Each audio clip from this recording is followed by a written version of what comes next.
नमस्कार. स्वागत आहे सर्वांचं आपल्या ऑनलाईन न्यू एज्युकेशन या आपल्या यूट्यूब चॅनलमध्ये. आज 8 जून जागतिक महासागर दिन.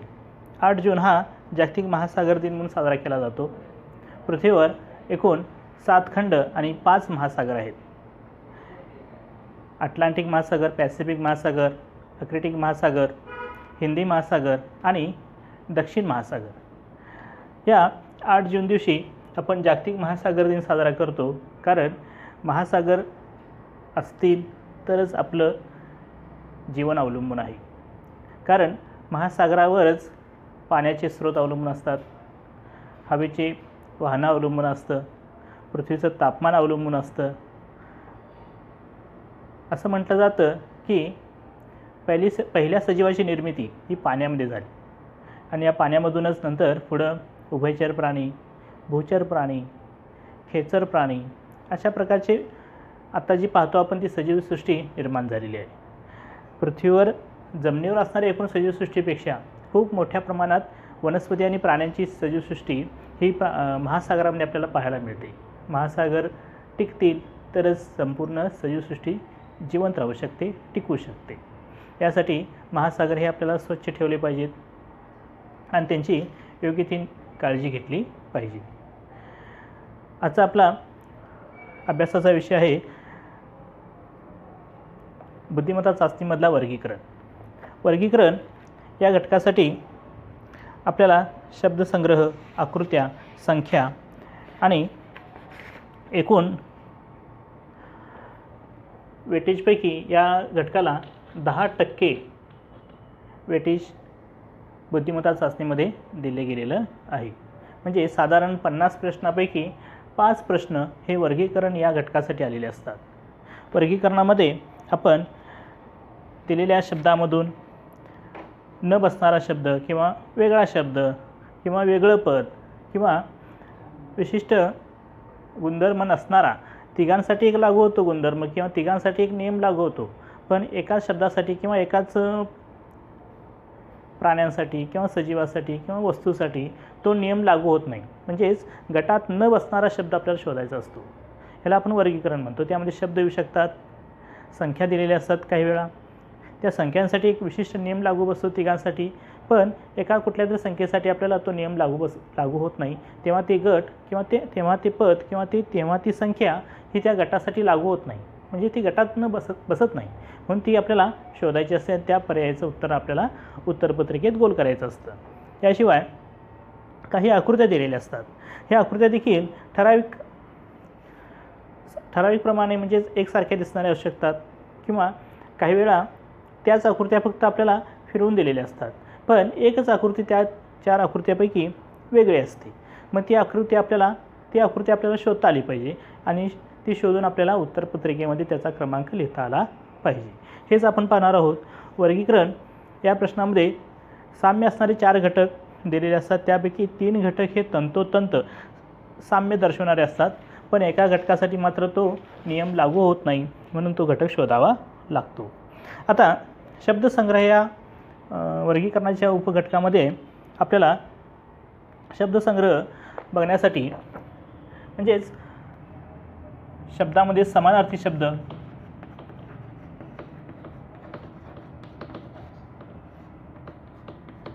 हे शब्द माहीत असावे लागतात. दिलेले 4 शब्दापैकी 3 शब्द हे एकमेकाचे समानार्थी शब्द असतात आणि एक शब्द मात्र हा दिलेल्या शब्दामध्ये बसू शकत नसतो. म्हणजेच 3 शब्द हे समानार्थी असतात आणि एक शब्द हा वेगळा असतो. तो शब्द आपल्याला शोधता आला पाहिजे. बघा, मी आता एक 4 शब्द इथं लिहितो. त्या 4 शब्दापैकी कोणता शब्द हा गटात बसू शकत नाही ते तुम्ही ओळखायचं आहे.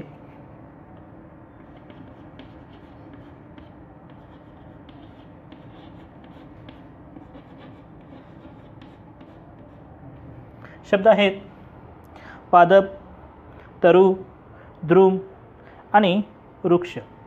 या 4 शब्दापैकी 3 शब्द हे एका शब्दाचे समानार्थी शब्द आहेत किंवा एकमेकाशी समानार्थी असणारे शब्द आहेत, पण एक शब्द मात्र हा त्या गटात न बसणार आहे. तर तो शब्द असा आहे, वेगळा शब्द वृक्ष. हे राहिलेले 3 शब्द हे झाडासाठी झाड या शब्दाचे काय आहेत, सर्व समानार्थी शब्द आहेत. आणि वृक्ष हा मात्र झाडासाठी समानार्थी शब्द होऊ शकत नाही. म्हणजेच वृक्ष हा शब्द या गटात न बसणार आहे. जर वृक्ष हा शब्द पर्याय 1, 2, 3, 4 पैकी कुठं आला असेल तर त्या पर्यायाचा आपल्याला क्रमांक उत्तरपत्रिकेत लिहावा लागतो. अशा पद्धतीने समानार्थी शब्द शोधून त्यातला नियम बनवून समानार्थी शब्दाचा तो वेगळा शब्द शोधावा लागतो. जसा समानार्थी शब्द आपण शोधला तसेच विरुद्धार्थी शब्द,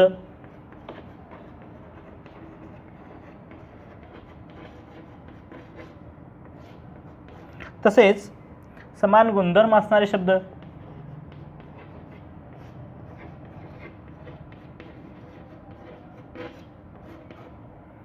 अशा प्रकारचे शब्दांची आपल्याला 3 शब्दांची पर्याय शोधून राहिलेला एक पर्याय जो विजोड आहे किंवा गटात न बसणार आहे तो शोधावा लागतो.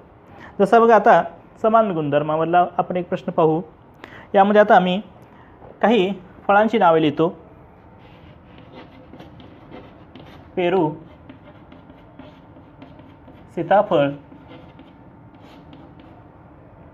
आंबा आणि डाळिंब. आता पेरू, सीताफळ, आंबा आणि डाळिंब या दिलेल्या 4 फळापैकी कोणता एक असा फळ आहे, कोणता असं एक फळ आहे जे या गटात बसू शकत नाही, आणि राहिलेली 3 अशी कोणती फळं आहेत ज्यांच्यासाठी एक समान नियम लागू होऊ शकतो. विचार केला तर आपल्याला असं कळेल. बघा, पेरू, सीताफळ आणि डाळिंब ह्याच्यामध्ये बियांची संख्या अनेक असते. तर आंबा या फळामध्ये मात्र आपल्याला केवळ एकच बी पाहायला मिळतं. म्हणजे हा इथं कुठला नियम लागू झाला तर एक बिया आणि अनेक बिया. एक बियांचा इथं समान गुणधर्म लागू झाला आणि ह्याच्यासाठी तो मात्र लागू होऊ शकला नाही. इथं अनेक बिया पेरू, सीताफळ आणि डाळिंबामध्ये आहेत आणि आंब्यामध्ये मात्र एकच बी पाहायला मिळते. म्हणजे इथे समान गुणधर्म बियांचा आहे तो शोधता आला पाहिजे. अशा पद्धतीने आपल्याला समानार्थी, विरुद्धार्थी, समान गुणधर्म असणारे असे गट शोधता आले पाहिजेत. आता बघा,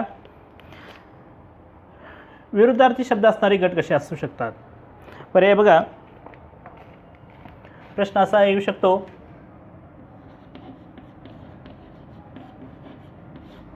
आग्नेय, ईशान्य हा पहिला पर्याय. दुसरा आहे पूर्व, पश्चिम. तिसरा आहे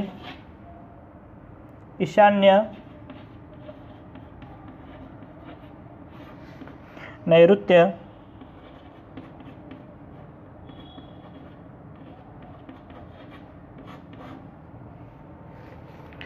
चौथा पर्याय आहे दक्षिण, उत्तर. आता इथं आपल्याला विरुद्धार्थी शब्द, इथे विरुद्धार्थी शब्दाच्या जोड्या दिलेल्या आहेत. आपल्याला ह्या दिशा आणि उपदिशा माहीत असतील तर हा प्रश्न आपल्याला तात्काळ सोडवता येऊ शकतो. बघा, मुख्य दिशा आणि उपदिशा ह्या अशा पद्धतीने आपण लिहू शकतो. मुख्य दिशा उत्तर वर्षी दिशा तर त्याच्या विरुद्ध दक्षिण, उजवीकडची पूर्व तर डावीकडची पश्चिम. हे आहेत आता लिहिलेल्या आपण मुख्य दिशा. आता आपण उपदिशा लिहिणार आहोत. उत्तर आणि पूर्वच्या मध्ये ईशान्य येते. उत्तर आणि पश्चिम या दिशेच्या मध्ये वायव्य येते. पश्चिम आणि दक्षिणच्या मध्ये नैऋत्य येते आणि पूर्व आणि दक्षिणच्या मध्ये आग्नेय येते. आता आपल्याला दिलेले पर्याय बघा, आग्नेय आणि ईशान्य. आग्नेय आणि ईशान्य, आग्नेय ह्या बाजूला आणि त्याच बाजूला आपल्याला ईशान्य देखील पाहायला मिळते. ती काय विरुद्ध दिशा पाहू शकत नाही आपण, विरुद्ध दिशेला ती नाही आहे दिशा. पूर्व आणि पश्चिम, पूर्व पश्चिम हे बरोबर एकमेकाच्या विरुद्ध आहेत. ईशान्य नैऋत्य, ईशान्य आणि नैऋत्य हे देखील एकमेकाच्या विरुद्ध दिशेला आहेत. दक्षिण आणि उत्तर हे उत्तर दक्षिण आपल्याला बरोबर विरुद्ध दिशेला पाहायला मिळतात. म्हणजे यासाठी आपल्याला गटात न बसणारा पर्याय क्रमांक 1. इथं आग्नेय ईशान्य येऊ शकत नव्हतं.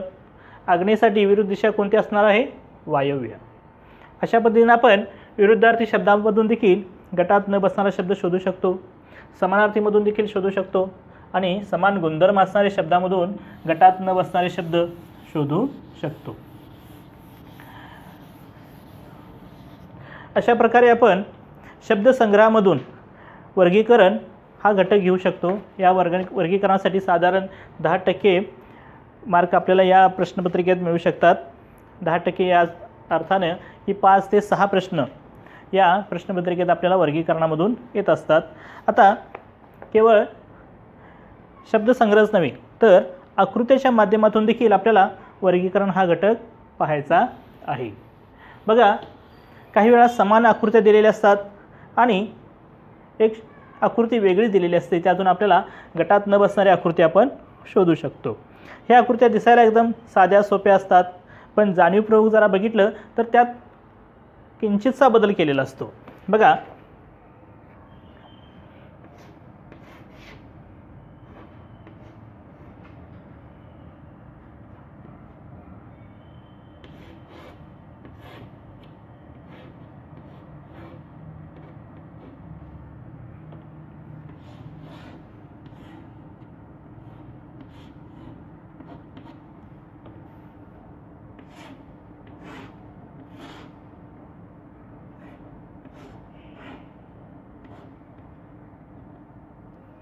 दिलेल्या ह्या 4 आकृत्या आहेत. त्या 4 आकृत्यापैकी पहिली, दुसरी, तिसरी आणि चौथी आकृती, या 4ही आकृतीमध्ये आपल्याला त्रिकोण आहे, त्याच्या आत चौकोन काढलेला आहे, पण त्याच्या आत पहिल्या, दुसऱ्या, तिसऱ्या आकृतीमध्ये अधिक चिन्ह दिलेलं असून चौथ्या आकृतीमध्ये मात्र हे भागाकाराचं चिन्ह दिलेलं आहे. यामधून आपल्याला समान गुणधर्म या 1, 2 आणि 3 आकृतीमध्ये दिसतो, पण चौथ्या आकृतीत दिसत नाही. अशा प्रकारे काही सोप्या आकृत्या देखील आपल्याला प्रश्नपत्रिकेत दिलेल्या असतात. फक्त काही वेळा खूपच एखादा छोटासा बदल ह्या आकृतीमध्ये दिलेला असतो आणि तो आपण शोधायचा असतो. अन्यथा आपण गडबडीत चुकून एखादा पर्याय चुकीचा देखील लिहू शकतो. यासाठी हे सोपे प्रश्न आहेत, तुमच्या हातातले मार्क आहेत. हे मार्क तुम्ही कधीही वाया जाऊ द्यायचे नसतात. यासाठी वर्गीकरणामध्ये आकृत्या जरी आपल्याला सोप्या दिसत असल्या तर त्यामध्ये जाणीवपूर्वक, लक्षपूर्वक त्या आकृतीकडे नीट पाहून मग उत्तरं लिहा. अशा प्रकारे गटात न बसणारी आकृती शोधायची. आता मी काढलेली आकृती फळ्यावर अतिशय साधी सोपी असते.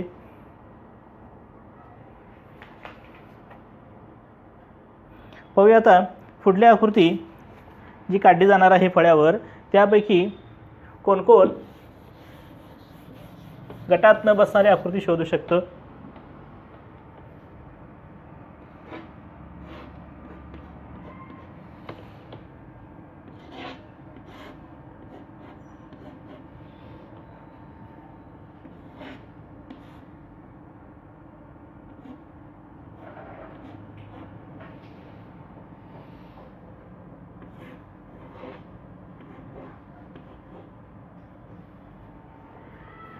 दिलेल्या ह्या 4 आकृत्यापैकी कोणत्या आकृती गटात बसणार नाही?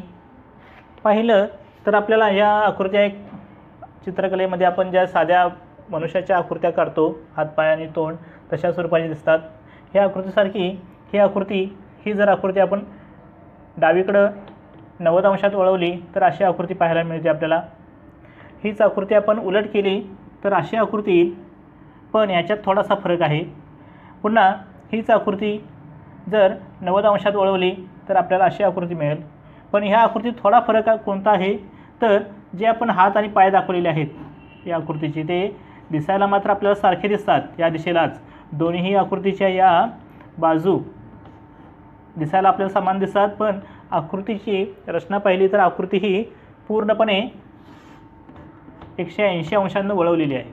म्हणजेच त्याच्या ह्या बाजू देखील पूर्ण 180 अंशानं वळवल्या पाहिजे होत्या, पण तशा नाही आहेत. जर आकृती बरोबर असायला होती तर ती अशी दिसली असती, पण आपल्याला दिलेली आहे मात्र अशी. म्हणजेच ही आकृती आपल्या गटात बसू शकत नाही. अशा पद्धतीने आपण काही आकृत्यांचा सराव करून देखील हे प्रश्न अतिशय चांगल्या पद्धतीने सोडवून आपण या प्रश्नपत्रिकेतले स्कॉलरशिपच्या प्रश्नपत्रिकेतले 100% गुण या वर्गीकरणासंबंधीचे मिळवू शकतो. आता आपण शब्दसंग्रह, आकृत्या ह्या पाहिल्या. तसंच या वर्गीकरण या घटकामध्ये संख्या मालिका देखील दिलेली असते. संख्या मालिकेमध्ये देखील 4 संख्या दिलेल्या असतात आणि गटात न बसणारी संख्या कोणती हे शोधायला सांगितलेलं असतं. प्रश्नात दिलेल्या 4 संख्यापैकी 3 संख्या त्याच्यातील साम्यामुळे त्या एका गटात येतात, पण एक संख्या मात्र त्या गटात बसू शकत नाही. दिलेल्या संख्यातील अंकांची बेरीज पहा, वजाबाकी करून पहा अंकांची, गुणाकार देखील करून पहा, भागाकार करून पहा, अंकांतील फरक पहा, सम विषम संख्या आहेत का, वर्गमूळ आणि वर्ग संख्या आहेत का, घन आणि घनमूळ संख्या आहेत का, क्रमवार संख्या आहेत का, पाड्यातल्या संख्या आहेत का, त्या विशिष्ट क्रमाने येणाऱ्या संख्या आहेत का, अपूर्णांकाच्या बाबतीत अंश आणि छेद यांची तुलना करून त्या संख्येचा विचार करा. 1 ते 20 पर्यंतचे पाडे आपल्याला त्यासाठी पाठ पाहिजेत. 1 ते 20 पर्यंतचे संख्यांचे आपल्याला वर्ग त्यासाठी पाठ पाहिजेत. किमान 1 ते 10 पर्यंतचे घन संख्या देखील आपल्याला पाठ पाहिजेत. त्याच्यापेक्षा जास्त संख्या म्हणजे 15 पर्यंतच्या किंवा 20 पर्यंतच्या संख्यांचे आपल्याला घन पाठ असतील तर आनंद आहे. 1 ते 100 पर्यंतचे कोणत्या कोणत्या संख्या मूळ संख्या आहेत, कोणत्या संख्या संयुक्त संख्या आहेत, त्यातील सहसंयुक्त संख्या, जोड मूळ, सहमूळ संख्या कोणत्या आहेत, कोणती संख्या 1 ते 100 मध्ये मूळ ही नाही आणि संयुक्ती नाही आहे, ही देखील आपल्याला शोधता आली पाहिजे. बघा, आता मी 4 संख्या लिहितो, त्यातली गटात न बसणारी संख्या तुम्ही शोधायची आहे. संख्या आहे 2, 6, 8 आणि 4. या 4 संख्येपैकी कोणती संख्या गटात न बसणारी असू शकते? विचार केला तर 4ही संख्या सगळ्या समसंख्या दिसायला आहेत. विचार केला तर वर्गसंख्या एकच आहे. एकच वर्गसंख्या आहे असा नियम लावून आपण ती वेगळी करू शकत नाही. 3 संख्यांसाठी एक नियम लागू झाला पाहिजे आणि एक संख्या त्यात बसता कामा नये अशी संख्या येऊ शकते. ही वर्गसंख्या आहे. विचार केला तर ही घन संख्या येऊ शकते. पण सगळ्यांसाठी नियम लागू झाला पाहिजे आणि एक संख्या त्यातून वेगळी राहिली पाहिजे. मग ह्याच्यामध्ये नियम लावण्यासाठी बघितलं तर ह्या संख्येमध्ये बऱ्याचशा संख्या ह्या सम दिसतात, बऱ्याचशा म्हणजे 4ही संख्या सम दिसतात. पण एक नियम मात्र यामध्ये लागू होऊ शकतो की 6, 8 आणि 4 ह्या 3 संख्या संयुक्त संख्या आहेत. या 3 संख्या संयुक्त संख्या आहेत आणि 2 ही संख्या मात्र मूळ संख्या आहे आणि राहिलेल्या ह्या 3 संख्या राहिलेल्या ह्या पुढच्या ह्या संयुक्त गटामध्ये येतात. म्हणजेच दिलेल्या संख्यामध्ये गटात न बसणारी संख्या ही 2 असून पर्याय क्रमांक याचा 2चा कोणता असू शकेल तो आपण पर्याय शोधून आपल्या उत्तरपत्रिकेत लिहायचा आहे. काही वेळा एकाच पाड्यातल्या संख्या दिलेल्या असतात, पण ते पाडे 10 पर्यंतचे नव्हे, 10च्या पुढचे, 12चे, 17चे, 1900 पाड्यातल्या संख्या दिलेल्या असतात आणि त्यातल्या 3 संख्या ह्या पाड्यातल्या आणि एक संख्या मात्र त्या पाड्यातली नसते. ती देखील आपल्याला शोधता आली पाहिजे. यासाठी आपल्याला पाडे ही चांगल्या पद्धतीने पाठ केले पाहिजेत. काही वेळा 4 संख्या दिलेल्या असतात, त्या 4ही संख्यामधील अंकांची बेरीज ही समान येते, पण एका संख्येची मात्र अंकांची बेरीज समान येत नाही. काही वेळा दिलेल्या 4 संख्येमध्ये एकाच संख्येने विशिष्ट संख्येने भाग जातो, त्याला साधारण 5ने किंवा 9ने भाग जाणाऱ्या संख्या आपण शोधू शकतो. त्यासाठी आपण अंकांच्या कसोट्या 2ची, 4ची, 3ची, 5ची, 6ची, 8ची, 9ची, 11, 12 या संख्यांच्या कसोट्या आपल्याला पाठ केल्या पाहिजेत, जेणेकरून दिलेले अंक त्या कसोटीमध्ये बसतात का हे लगेच आपण सोडवू शकतो. तर अशा पद्धतीने आपण आज वर्गीकरणामध्ये संख्या मालिका, अक्षर, शब्द संग्रह आणि आकृत्या यांचा विचार केलेला आहे आणि त्या पद्धतीने आपण काही प्रश्न देखील पाहिलेले आहेत. वर्गीकरण हा घटक सरावाने आणि चांगल्या आकलनाने आपण तो सोडवू शकतो. साधारण 10% यासाठी आपल्याला वेटेज असतं आणि सरावाने आपल्याला हे 10च्या 10% आपण गुण त्यामध्ये मिळवू शकतो. अशा पद्धतीने आज आपण आपला घटक पाहिलेला आहे. अशाच प्रकारचे व्हिडिओ आपल्याला दररोज या यूट्यूब चॅनलमार्फत पाहायला मिळतील. आपल्या मित्रांना देखील हे व्हिडिओ पाहण्यासाठी ही लिंक जी आहे खाली सबस्क्राईबचं बटन दाबून ती लिंक शेअर करून सर्वांना ती पाठवा, जेणेकरून ह्याचा फायदा सर्वांना मिळू शकेल. धन्यवाद.